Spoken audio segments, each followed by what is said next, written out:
Bonjour à tous. Mardi 25 octobre 2022. Un nouveau numéro des nouvelles de la journée. Un résumé de l'actualité du jour en quelques minutes pour se mettre à jour sur les sujets importants. Politique.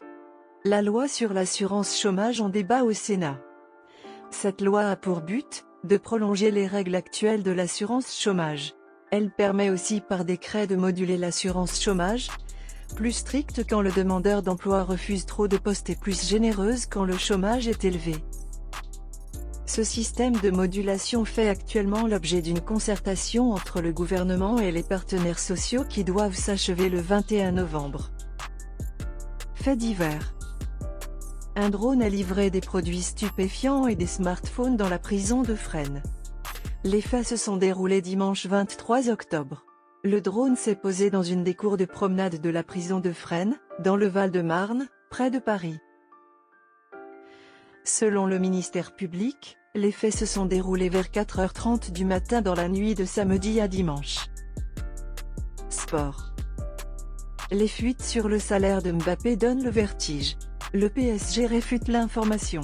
Le Paris Saint-Germain encore dans la tourmente médiatique, après que le soi-disant salaire de l'international français a fuité. Le champion du monde disposerait d'un contrat mirobolant de 630 millions d'euros bruts sur 3 ans, paru lundi dans le quotidien français Le Parisien, fermement démenti par le club. L'appel de la basketteuse américaine Brittney Griner rejeté par la justice russe. La basketteuse a vu son appel rejeté par le tribunal, pour trafic de cannabis, ce mardi 25 octobre. Elle avait été condamnée à 9 ans de prison.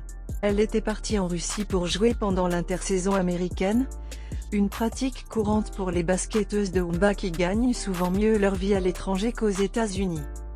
Les deux pays envisagent l'échange de prisonniers. Géopolitique.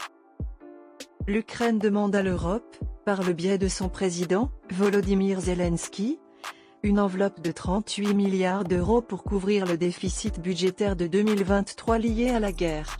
Lors d'une conférence internationale consacrée à la reconstruction de l'Ukraine, qui se déroulait à Berlin, que le président ukrainien a exhorté les participants à prendre une décision pour boucher le trou du déficit du budget ukrainien de 2023.